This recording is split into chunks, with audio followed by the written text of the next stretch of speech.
Bonjour.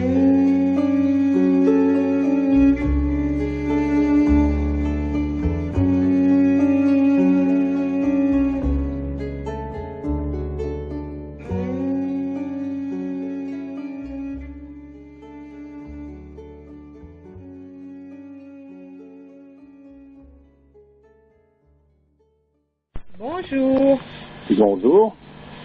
Bon, si on parlait du lâcher-prise. Oui, je crois que c'est la question posée sur les comptes. Oui, tout à fait. Les commentaires. Alors moi j'ai trouvé un texte sur...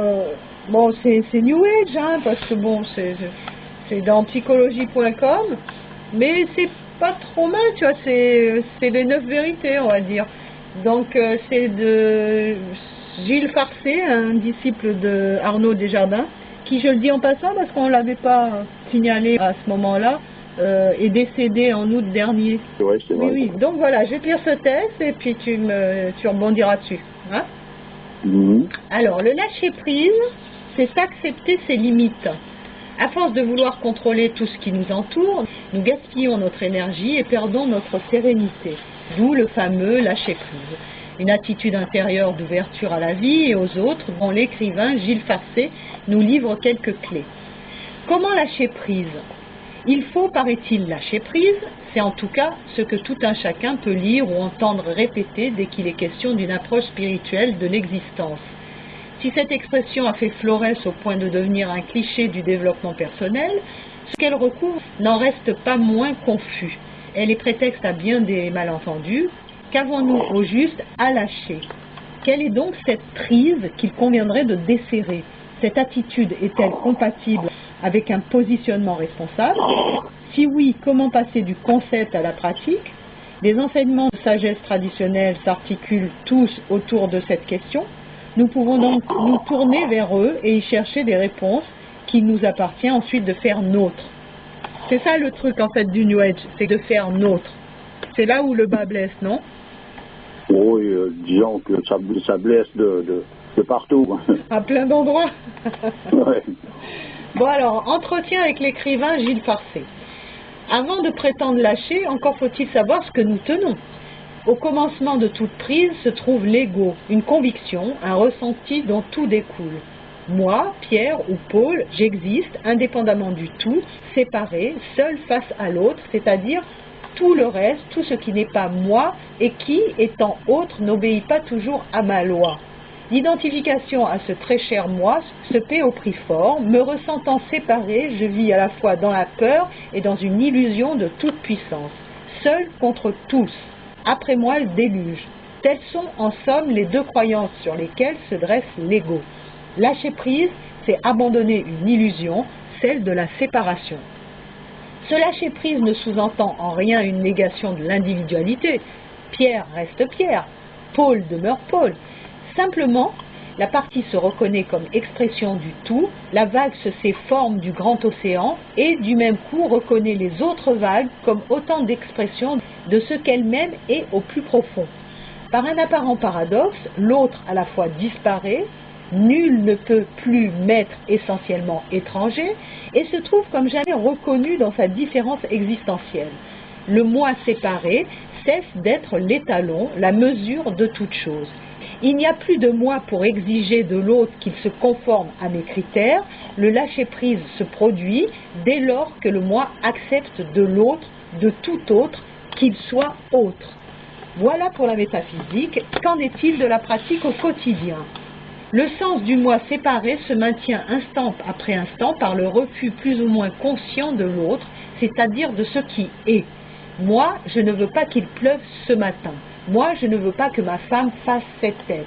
Moi, je refuse que ce qui est soit et je prétends mettre autre chose à la place. Refus qui s'accompagne de la prétention sous-jacente de tout contrôler. Le fait même que moi, je ne veuille pas, implique la conviction qu'il pourrait en être autrement, parce que tel est mon souverain désir. Nous refaisons sans cesse le monde à grands coups de si, de quand, au nom de ce qui devrait être, aurait pu être, pourrait éventuellement être, et nos pensées vagabondent dans le passé ou le futur.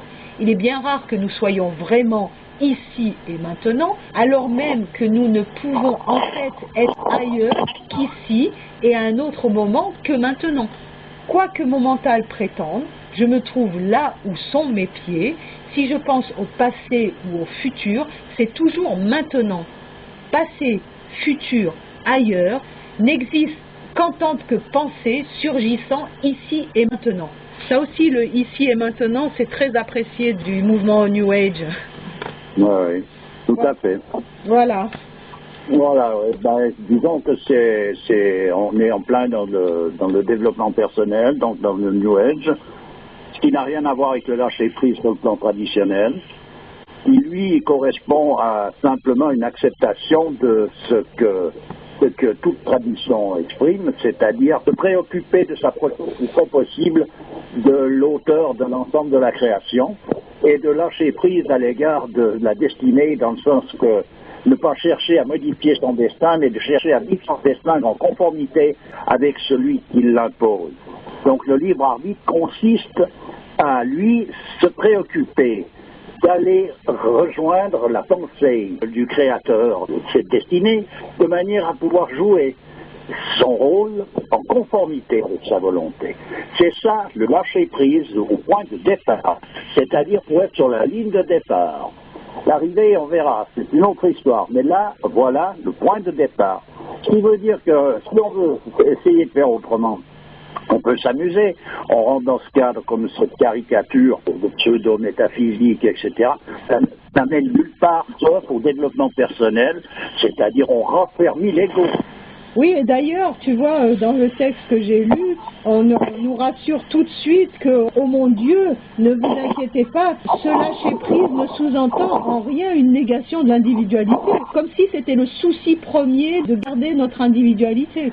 Ouais, enfin, là, on parle d'un lâcher-prise d'un point de vue profane. Pour en revenir à l'islam, par exemple, le fatalisme est représentatif de l'acceptation de la destinée, le fatalisme. Ouais. Le fatalisme, c'est pas du mon foutisme, ça n'a strictement rien à voir. Parce que accepter que fatalement les choses sont ce qu'elles sont et qu'elles sont inscrites d'avance, ça ne veut pas dire ne baisser les bras et attendre que les choses arrivent tout cuit. Est-ce qu'on peut considérer que le lâcher-prise, c'est le lâcher-prise de l'ego à vouloir, à avoir des désirs? Non, le lâcher-prise, c'est cette volonté de vouloir s'approcher le plus près possible du Créateur. C'est ça le lâcher-prise. Dans le mot lâcher-prise, il y a bien lâcher quelque chose. Le lâcher-prise, c'est lâcher justement cette volonté de vouloir modifier la destinée, donc de se mêler de ce qui ne nous regarde pas. C'est ça qu'il faut lâcher. D'accord. Il faut lâcher ça, mais pour lâcher ça, on ne peut le lâcher qu'à partir du moment où on se tient à une autre prise. Mais cette prise en question, elle est la volonté de s'approcher le plus près possible du Créateur, la soumission.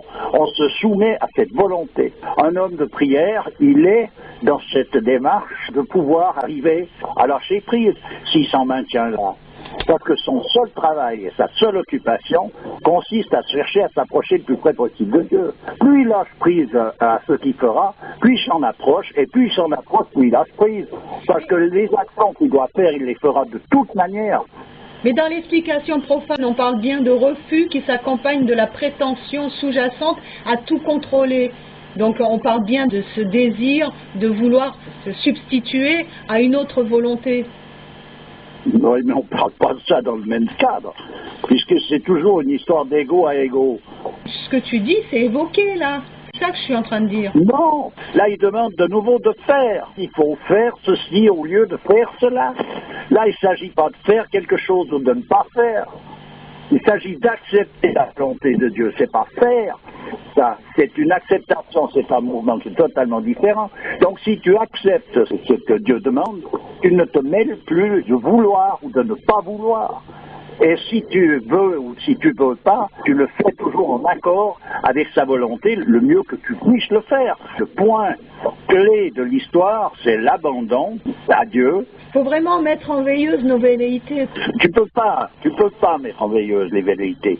Un voleur, il peut pas se déguiser en gendarme et procéder à sa propre arrestation. C'est pas vrai. faut être en accord avec un précepte traditionnel.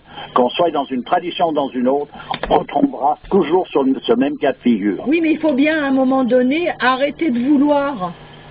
Oui, mais ça, on le verra bien quand on arrête de vouloir. On ne peut pas vouloir arrêter de vouloir, c'est ridicule. C'est aussi vouloir, tu veux dire. Mais bien sûr. Donc il s'agit de faire les choses conformément à la règle traditionnelle. À partir de là, si c'est fait en conformité, on est déjà dans un abandon, on ne veut plus rien, on ne fait que d'accepter ce qui nous est imposé. Alors donc ça veut dire que cette désactivation du mental, ça n'est pas de notre propre ressort, donc c'est pas à nous de faire là. Ce que nous on doit faire, c'est d'accomplir les choses par rapport aux préceptes traditionnels. Un homme qui fait ses prières comme il faut, qui accomplit les choses, qui écoute ce qui est dit et qui fait au mieux, eh bien il est au mieux de ce qu'il peut faire. Puis voilà. Après, s'il arrive à approfondir tout ça un peu plus loin, de plus en plus, pour s'approcher de plus en plus du Créateur, selon ses capacités, selon les possibilités qui sont là, et lui s'en maintient à ça. Et là, il est déjà beaucoup plus en accord que de chercher midi 14 heures en tenant compte qu'il n'y a aucun Créateur. Finalement, c'est toujours le bonhomme qui va faire ci, puis qui va pas faire ça, puis qui va arrêter de faire ci, puis faire autre chose. Comme quand on parle là d'un directeur d'entreprise qui devient clochard, alors il décide ça, il croit qu'il se libère. Il se libère de quoi? Il se libère de rien du tout. Et s'il doit devenir clochard, c'est ça sera marqué dans sa destinée, et il faudra qu'il puisse l'accepter conformément. C'est-à-dire qu'il sera en accord. Regarde, quelque chose de démonstratif de tout ça, c'est le pèlerinage de Ramdas. Si quelqu'un veut poser des questions là-dessus, on suit le pèlerinage de Ramdas. Voilà. Puis on va voir comment ça se passe. Son acceptation, lui, des choses, et son lâcher-prise. Il est quand même démonstratif. Tu comprends? C'est ça le lâcher-prise. C'est le point de départ du lâcher-prise. Après, jusqu'où ça va? Ben, il n'y a qu'à voir un Ramakrishna, à un moment donné. Il a dû lâcher prise, lui, à un moment donné, quand il était dans l'état de sainteté. Il a dû devenir un bhakti, un brahman. Donc, ce lâcher-prise, il faut lire son histoire. Le visage du silence de Dan Gopal Mukherjee. Donc là, on va voir une dimension, une vraie dimension. Quelqu'un qui est suffisamment perspicace. Et il va voir où se situe ce lâcher-prise. Et là, il est tellement démonstratif que c'est... Attends. Voilà, mais là, on arrive à des degrés qui sont les plus élevés. Et c'est ces personnages-là qui sont les flambeaux. Bon, alors concrètement, le lâcher-prise à la mode traditionnelle dans le monde moderne, en conclusion. C'est l'histoire de la destinée et de libre arbitre, qui est à revoir jusqu'à la comprendre, et puis à la mettre en pratique. Voilà, c'est la mise en pratique de ça, c'est-à-dire c'est simultané. On ne peut pas arrêter de se mêler son destin sans se mêler de vouloir s'approcher de Dieu. Parce que c'est l'un qui nous amène à l'autre, inévitablement. Donc s'approcher de Dieu nous permet d'arrêter de s'occuper de plus en plus de ce que représente notre destinée. Quand je dis s'occuper, de vouloir faire ceci ou cela, de le modifier. Un père de famille continue d'être un père de famille de temps qu'il doit l'être, et il ne pourra pas changer ça comme ça. C'est pas vrai. Et il n'a pas à chercher à changer quoi que ce soit. Il n'a rien à chercher à changer dans le destin. Bon, alors le lâcher-prise, ça veut dire se soumettre, tout simplement? Ben oui, c'est ça. Et dans toute tradition, c'est comme ça. Et on a mis l'accent beaucoup plus fort dans l'islam sur la soumission. Être musulman, c'est être soumis. Et ben voilà, donc ça a été ponctué là. Mais dans toute tradition, c'est pareil. D'ailleurs, je me pose toujours la question si dans les traductions, quand on dit il faut être musulman pour ci, pour là, cette traduction n'a pas été limitée justement à un dogme, alors que le sens est beaucoup plus large, c'est-à-dire c'est être soumis à la loi de Dieu, point, que l'on soit dans une voie ou dans une autre. Bien sûr que c'est comme ça. Il faut être musulman, ça ne veut pas dire qu'il faut aller s'inscrire dans je ne sais pas quel cadre, ça veut dire qu'il faut être soumis à Dieu. Ça veut dire qu'il faut être soumis à Dieu. Voilà. Si le terme Dieu dérange certains personnages, parce qu'il est vrai qu'il est galvaudé au point de le rendre des fois difficilement acceptable, c'est là où je rentre dans le cadre d'autres traditions où on parle du principe, c'est-à-dire le principe fondamental, cet absolu où il n'y a pas d'absolu, sinon l'absolu qui contient la totalité de tout. Donc le lâcher-prise, c'est être soumis à un principe qui régit la totalité de la manifestation. au principe universel, c'est-à-dire à Dieu. Voilà. Voilà. Bon ben voilà. C'est ça de lâcher prise.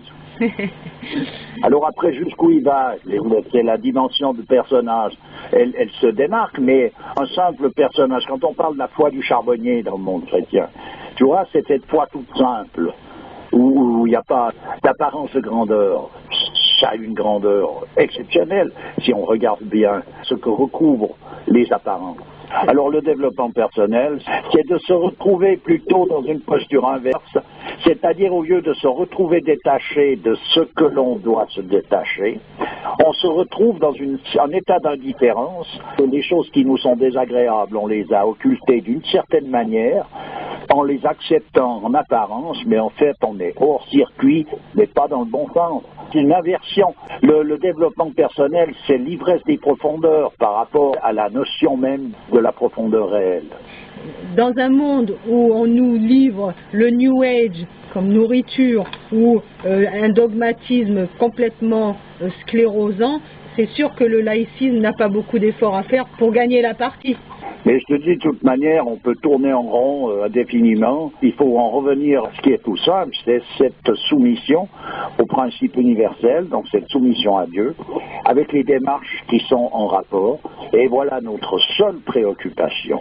Il est bien expliqué, il faut être par rapport à Dieu comme si tu devais mourir d'un instant à l'autre, et par rapport à la manifestation comme si tu étais éternel. Ce qui veut dire que les choses se passeront indépendamment de toutes tes volontés. Les choses sont déjà inscrites et tout se fera comme ça doit se faire.